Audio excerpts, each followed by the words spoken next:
So you are not pregnant, and you have been deceived me all this while. I'm sorry. She wasn't pregnant. She was never pregnant. But for 9 months, she wore a fake belly under $1,000 dresses, lied to a man worth $10 billion, and lied to the entire world, all to secure a fortune that was never supposed to be hers. This is the story of how one woman's lie unraveled in front of everyone she tried to fool. Before we start, I would like to know where you are watching from. Tell us what you feel in the comments section, and subscribe for more videos like this. The ballroom was full of champagne glasses and camera flashes. Eleanor Voss stood beside her husband, Richard Kane, the 71-year-old founder of Kane Industries, a man whose fortune had just crossed $10 billion. She placed her hand gently on her stomach and smiled for the cameras. "We're having a baby," she announced. The room erupted. Applause echoed off marble floors and champagne towers. Reporters scrambled for photos. Board members exchanged relieved glances, because for years they had quietly worried about what would happen to the empire when Richard was gone. He had no children, no heirs, no plan. Now it seemed he finally did. Richard married only 14 months, beamed with a joy he hadn't felt in decades. His eyes glistened as he held Eleanor close, unaware that the woman beside him had spent the better part of a year constructing the most elaborate deception of her life. Eleanor knew what this announcement meant to him, and she knew exactly what it would mean to her bank account. She'd done her research long before she ever said, "I do." To understand how a woman could pull off something so audacious, you have to understand who Eleanor Voss was before she became Mrs. Kane. She was a 34-year-old event planner from Ohio, a woman who had spent a decade organizing extravagant parties for people who had more money than she could ever imagine. Watching from the sidelines as champagne flowed and fortunes changed hands over dinner conversations. She wasn't naive. She wasn't foolish. She was sharp, calculating, endlessly patient, and she had spent years quietly studying the habits, insecurities, and vulnerabilities of the ultra-wealthy the way other people study for a final exam they cannot afford to fail. She met Richard at a charity gala 18 months before that ballroom announcement. He was recently widowed, having buried his wife of 32 years just over a year earlier, and he was lonely in a way that only grief can carve into a person.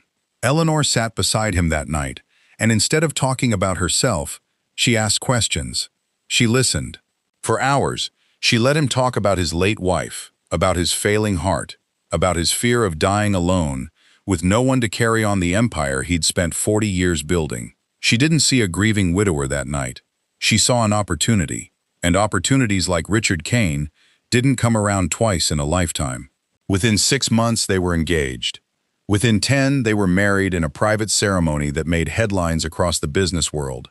Richard's lawyers, ever protective of his fortune, insisted on a prenuptial agreement, an airtight, ironclad document drafted by some of the most expensive attorneys in the country.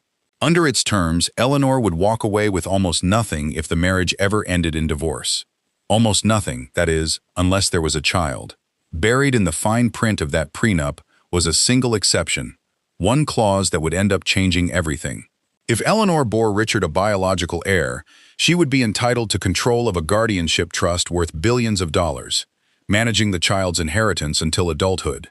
It had been Richard's idea, a safeguard, a promise to himself that if he ever had a child, that child, and by extension its mother, would never know financial hardship. Eleanor read that clause more times than she read her own wedding vows. There were 2 problems standing between Eleanor and that clause, and she knew both of them intimately. She was already 36 years old, and years earlier doctors had diagnosed her with a medical condition that made carrying a child to term extremely difficult, if not impossible. She had never told Richard, and there was a second, more urgent problem. Richard's heart was failing. His doctors gave him only a handful of good years left, and Eleanor understood that if she waited to try for a child the honest way, she might run out of time entirely. So instead, she chose a different path, one that required nerve, secrecy, and an enormous amount of money she didn't yet have. She began quietly researching international surrogacy, reaching out to agencies overseas, in countries where medical records were harder to trace and privacy laws worked in her favor. Eventually, she found a young woman in Eastern Europe willing to carry a child for a significant fee. under one very specific condition. Eleanor would claim the pregnancy as entirely her own. No one, not Richard, not his family, not the public, could ever know a surrogate existed. But there was still a problem.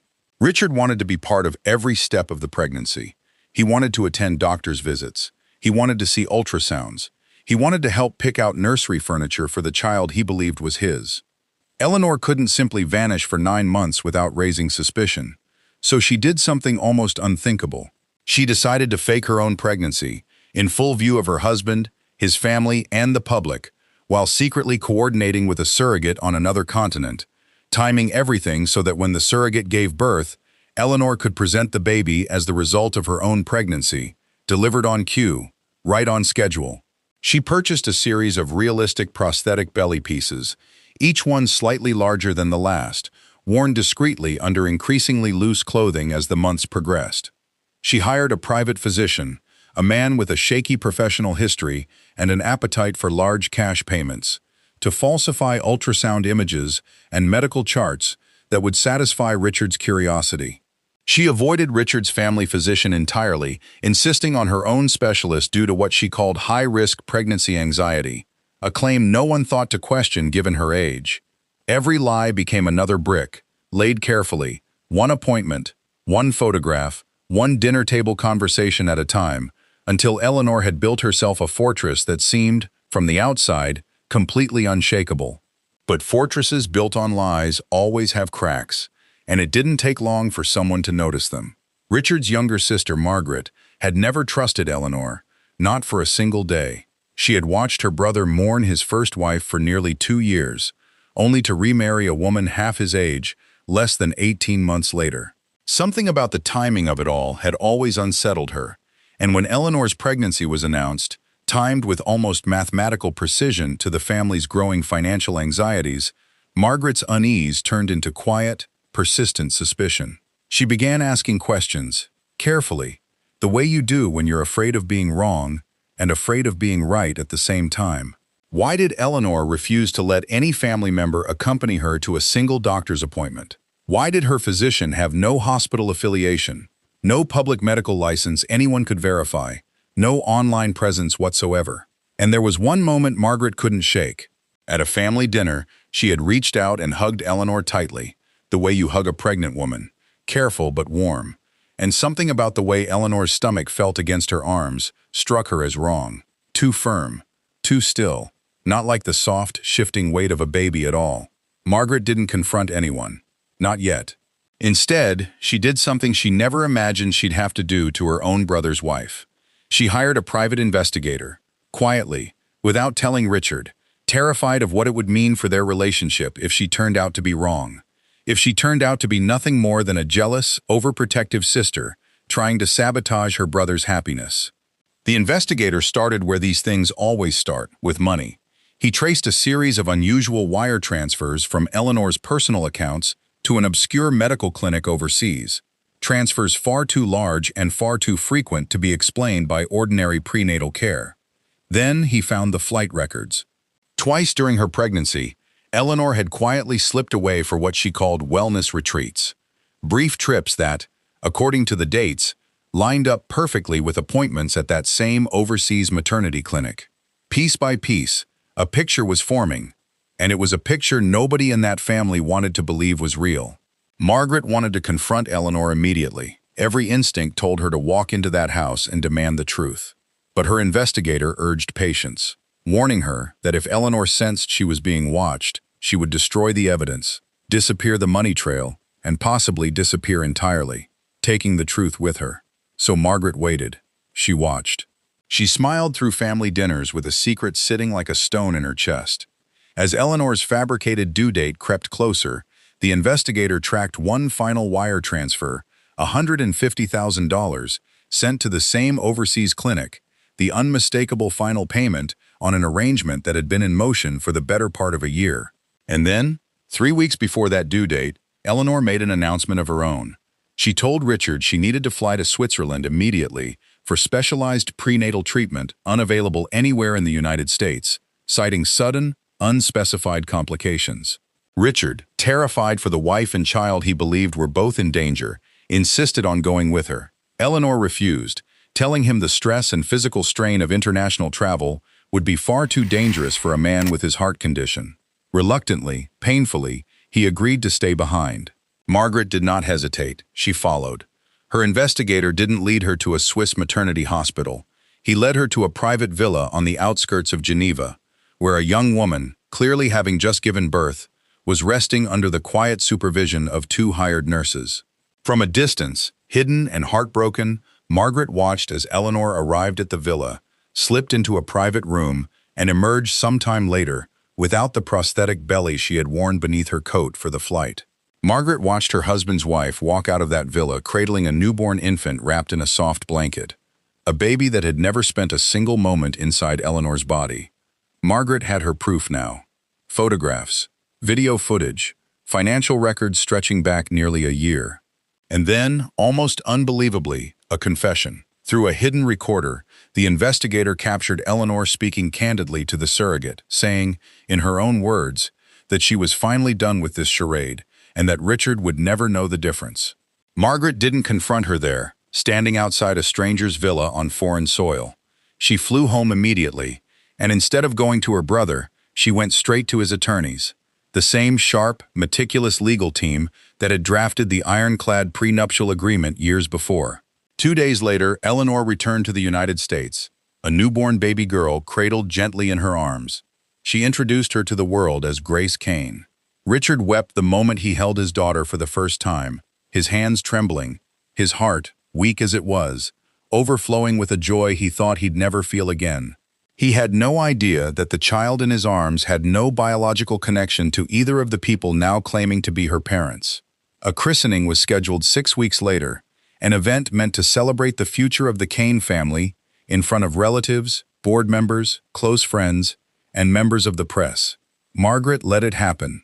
It tore at her every single day, watching her brother hold a child under false pretenses, smiling for cameras that had no idea the truth behind that smile.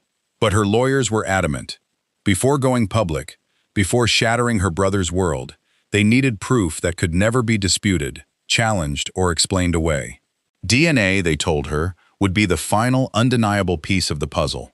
2 days before the christening, Richard's own physician, quietly enlisted by Margaret, collected a discrete sample from baby Grace and compared it against Richard's own genetic profile. The results confirmed what Margaret already knew in her bones.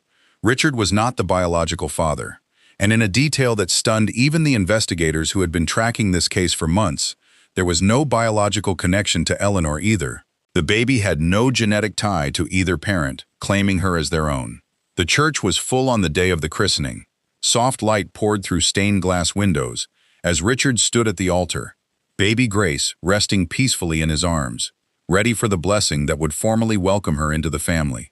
And then Margaret walked forward, down the aisle, past rows of unsuspecting guests, and asked her brother, gently but firmly, to step aside for a private conversation.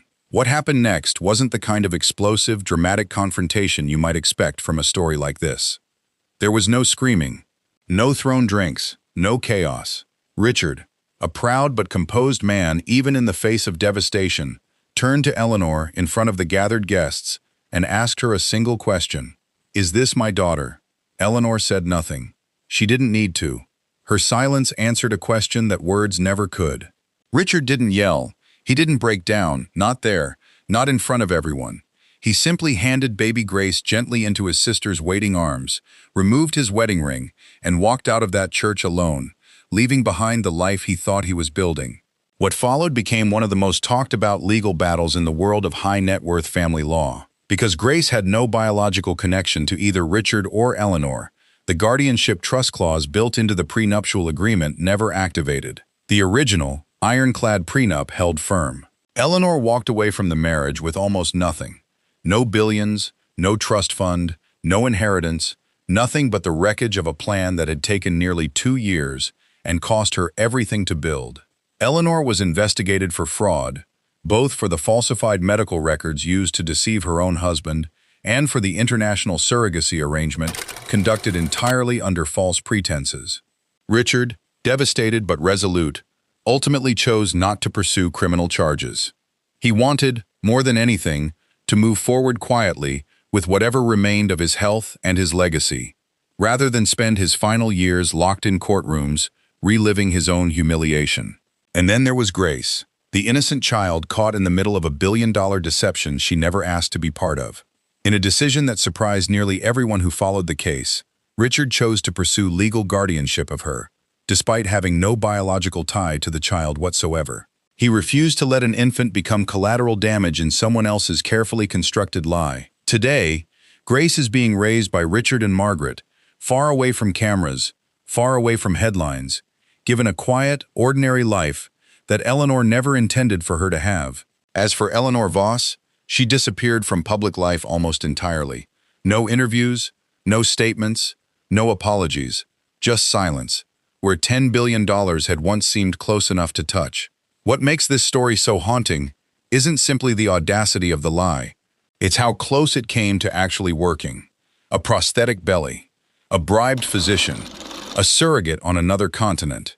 9 months of flawless performance, built brick by brick, undone not by guilt, not by conscience, but by one sister who refused to look away when something didn't feel right. It leaves behind a question so many of us can't help but ask ourselves. How far would someone go for $10 billion? And maybe more importantly, how far would you go to protect the people you love from being deceived by someone they trusted completely? If this story left you speechless, you are far from alone. Type the word Margaret in the comments below if you believe she did the right thing by investigating quietly instead of confronting Eleanor the moment her suspicions began. And tell us honestly, what would you have done differently in her position? Make sure you're subscribed with notifications turned on, because next week, we're telling the story of a housekeeper who inherited a fortune no one saw coming, and the family that tried everything in their power to take it all back. If you believe stories like this one deserve to be told, hit that like button right now and share this video with someone in your life who needs a reminder that the truth, no matter how carefully it's buried, always finds its way to the surface. Please subscribe and press the